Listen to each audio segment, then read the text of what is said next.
technically not this weekend it was the #1 movie. It's the next weekend where it was the #1 film. But then again, it is Labor Day weekend, so nobody's really putting out any good stuff, at least at this point in time. But welcome to Time About the Movies, everybody. We are wrapping August up here by taking a look at 3 films for August 28th, 2015. And we're starting off with the biggest of the new releases, and when you have Labor Day weekend on the horizon, you go to the people who made Fireproof and Courageous, 2 of the more unexpected hits of the year, unexpected Christian movie hits of all time.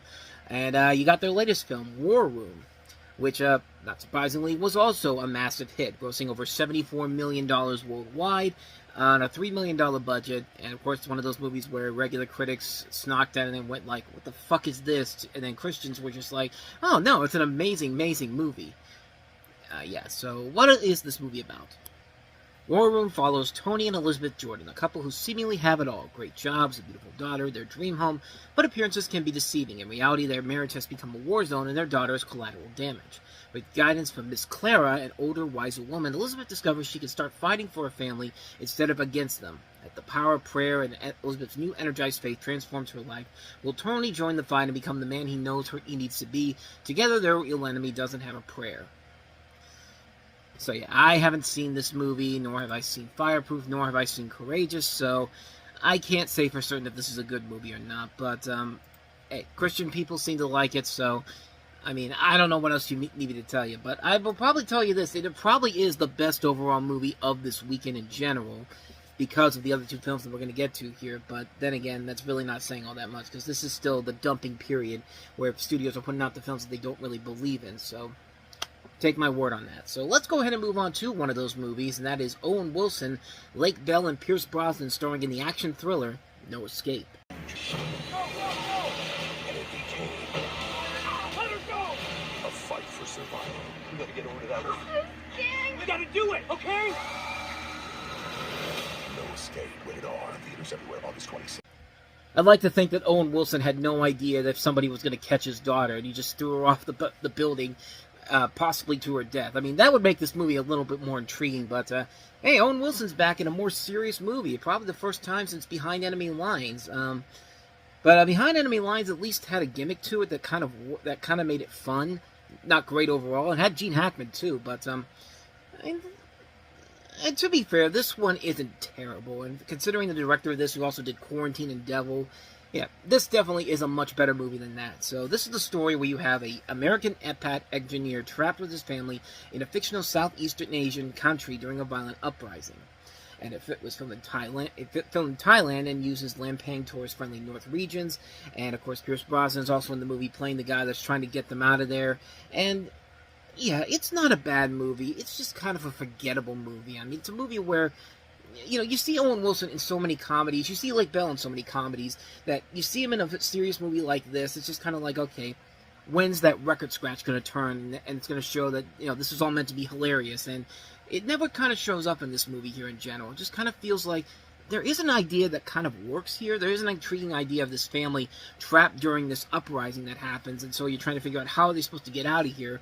And yeah, it's a movie where it could lead to something interesting, but it never really elevates itself to that next level where it's just like, okay, well, here's what we're going to do here. And it's just like, it never really gets to that point. And it's not a terrible movie. It's not a movie where I would say it's bad. It's probably the best movie from these directors overall, because they have not made a lot of good movies. I mean, it's funny that this is the last film overall, but from the same directors who gave us the Poughkeepsie tapes, Quarantine, Devil, As Above, So Below, at least they're going on somewhat of a high note, maybe, but it's not their best movie overall, so it is probably the best overall movie we have this weekend, but, again, I just said that probably for War Room, but at least this one I saw.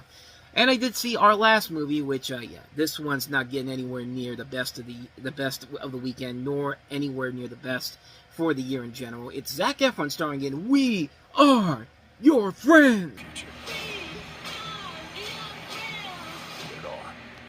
Yeah, they really thought that was going to be a trend, that we are your friends thing, and it never was. Just like the movie was never a trend. This movie stars Zac Efron as a Los Angeles DJ trying to make it in the music industry and figure out life with his friends. He falls in love with a girl played by Emily Ratajkowski. Wes Bentley is playing the record producer that might help him out. You got Shiloh Fernandez, Johnny Weston, Alex Schaefer, Vine star Brittany Furlan in a brief role you can see in the trailer, but Yeah, other than that, though, there's nothing about this movie that makes it work. It's kind of a lame movie.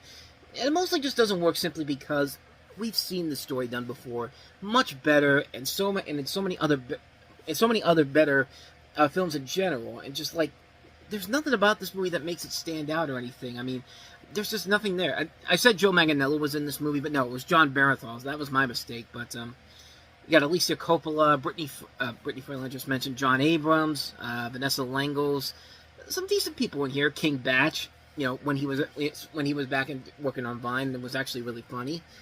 And again, he is still kind of funny overall. Not everything about it works, but you get the idea. But yeah, this one's just kind of like, I mean, you could see an idea maybe, but it never does anything to elevate itself past the form of a movie that you've seen done to death before, about the young up-and-comer who dreams of superstardom, and he might have to give up his friends and family to do it. And it's just like, what will he do? Will he go on and live his dream, and then eventually, will his friends come along with him, or will he go back to his friends and family? Just like, you've seen this done before, and the movie knows it.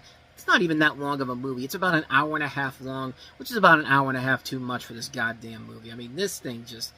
Ugh, talk about a bad year for Warner Brothers, man. I mean, this was a rough year for them, and they've had some good stuff like Focus, San Andreas, Mad Max Fury Road, of course. But this is not one of their better ones. We Are Your Friends. If I was your friend and you were in this movie, I probably would have said, "Hey, man, it was a good run, but I'm out of here."